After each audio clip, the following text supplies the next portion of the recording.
Inside Grand Prix News is presented by Allianz.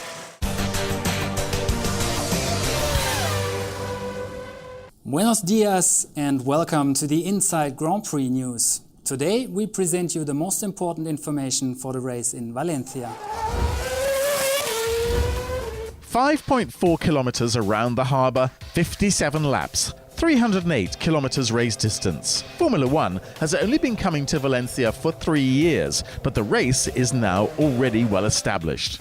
The track in Valencia, it's a street circuit, so it's very demanding. I think when we first came here, we didn't know what to expect, but racing around the harbour and over the water, it's quite unique, and there's a lot of corners.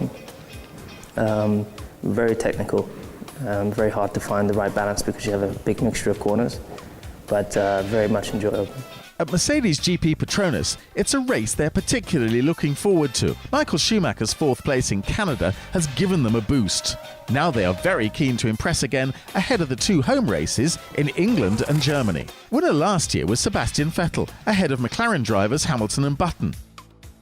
The race is remembered primarily for Mark Webber's horrific crash. I had contact with Heikki, and the crash was very spectacular. Very, very happy to walk away from it with no injuries, and this was good for me. So this was the toughest moment of my season. Valencia is not a typical street circuit. Wide, flat and no major bumps. Lots of varied corners with an average speed of around 200 kilometers per hour.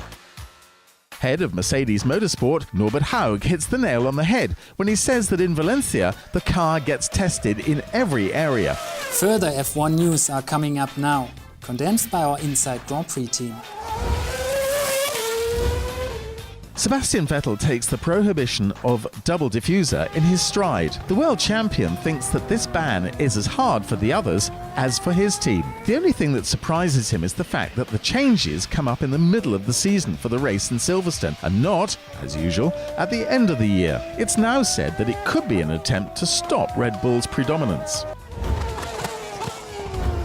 Force India has conducted a straight-line test at Cotswold Airport in southern England. The car's aerodynamic capabilities were tested along a straight several kilometres long. To date, Force India has picked up only 9 championship points. It's quite a long day going up and down. As a driver, obviously it's not too exciting, but I think for the team it's very good for the aerodynamics as well to understand that more. So it's important for us, and hopefully we'll learn some good stuff from today.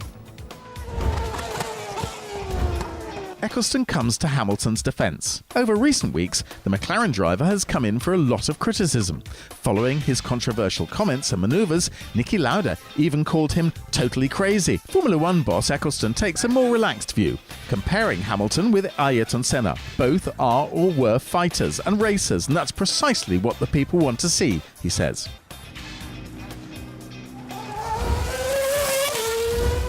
Training in Mexico. Sergio Perez has been back home getting fit for the race on Sunday in Valencia. After his bad crash in Monaco, he had to sit out the race in Canada, but is now keen to get back racing again in Spain. The first video of Robert Kubica after his serious rally accident can already be watched on YouTube. The video, filmed by an amateur at the beginning of June, shows the driver leaving a house in Italy.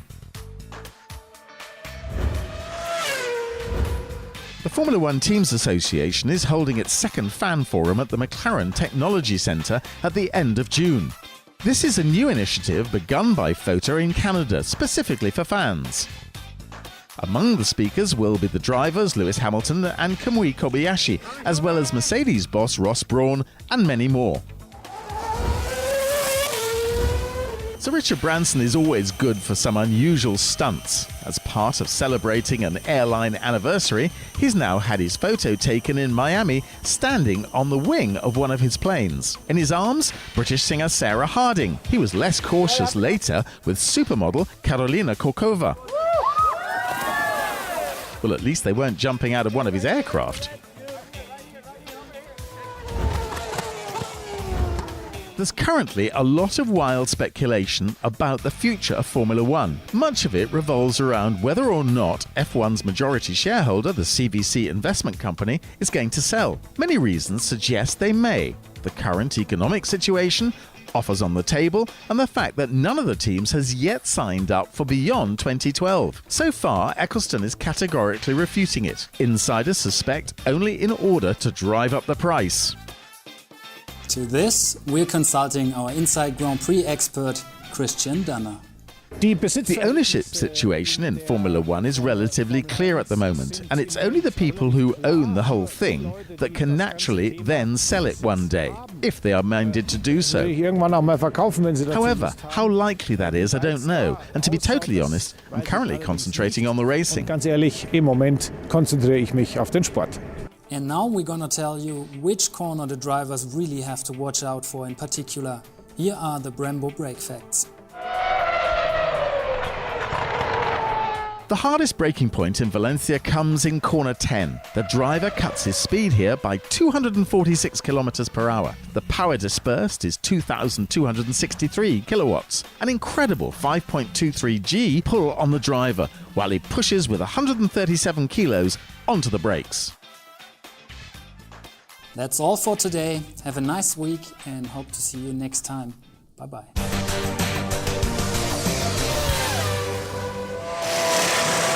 Inside Grand Prix News was presented by Allianz.